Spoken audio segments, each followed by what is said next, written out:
This is TWiT. The other app news, my other favorite thing I was watching was the much ballyhooed launch of Max, the rebranded streaming service formerly known as HBO Max. So last week I was enjoying it, and this is just very, very funny, and then I'll share what my experience with it was. In changing it from HBO Max to Max, what they did was the shortcut button on some Android TV remotes that had the HBO Max button in it are now broken because that button is hardwired or hard-coded to specifically point to the HBO Max app, which has been shut down. And as part of the rebrand, they did not just rebrand and re-update that app. They launched a new app, the new Max app.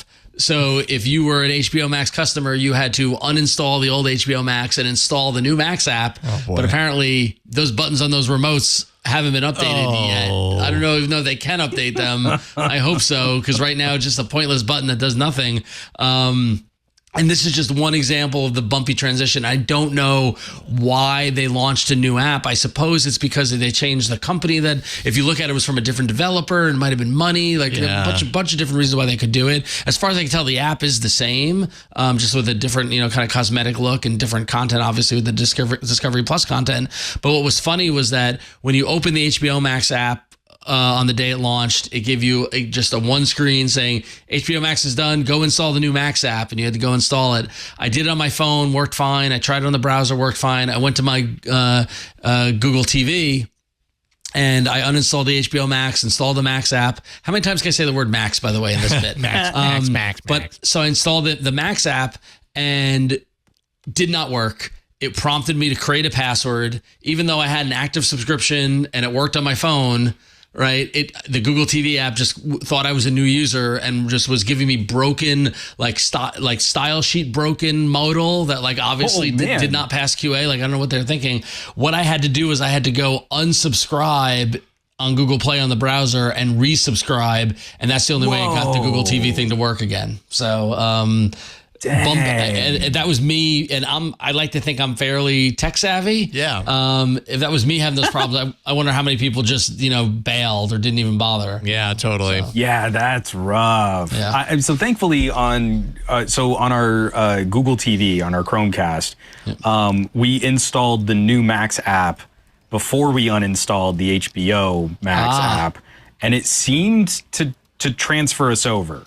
But I had nothing like what you were describing, but I had teething pains on my phone with it not recognizing my password, switching the app on my phone.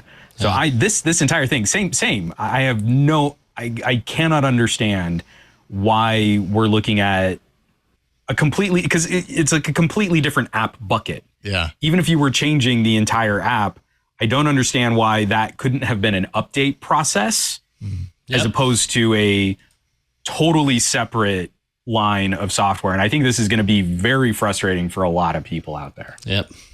And the button that does nothing when you push it. Button. Stupid button. Buttons that don't work. Just Yep. Nothing's worse. That's the problem with those hard-coded things, and this is why don't ever give me a button with a brand on it, because at some point that button's gonna there's gonna be a reason. Either they're gonna change the logo and they're gonna be like, I know that's not the same Netflix logo as they have now, or they're gonna change the functionality and then you can't do anything with it. Just give me a button that has a little nondescript dot on it and let me pick the app for that button. Labeled buttons are just e-waste waiting to happen. Yeah, totally. Yep. Yeah. Yes, I blame you, Android TV or HBO Max. I don't even know who to blame at this point, but I blame someone. I think we're going to blame HBO Max. Okay. Blame HBO Max. Yes. But they are deserving. But somebody made the remote with the button and said, hey, we need to find a brand to buy this button. I still blame them. You still blame the ones that bought it, not the ones that made it. Blame the people on it. Yeah, it's their mess. They started. Come on, the button. Don't blame the poor remote maker, the guy who made the button. He was just doing what he was told. Oh, that's true. That's true. Because they're like, what are they going to change the app this point to? That's never going to happen. No, right? I mean it's HBO. They're not going to change anything. Why would they do that? They're not going anywhere. Doesn't make. Yeah, they're not going anywhere. It's HBO. Hey, what's going on, everybody? I am Ant Pruitt, and I am the host of Hands on Photography here on TWiT TV. I know you got yourself a fancy smartphone, you got yourself a fancy camera, but your pictures are still lacking. Can't quite figure out what the heck shutter speed means? Watch my show. I got you covered. Want to know more about just the ISO and exposure triangle in general? Yeah, I got you covered. Or if you got all of that down, you want to get into lighting, making things look better by changing the lights around you. I got you covered on that too. So check us out each and every Thursday here on the network. Go to twit.tv/hop and subscribe today.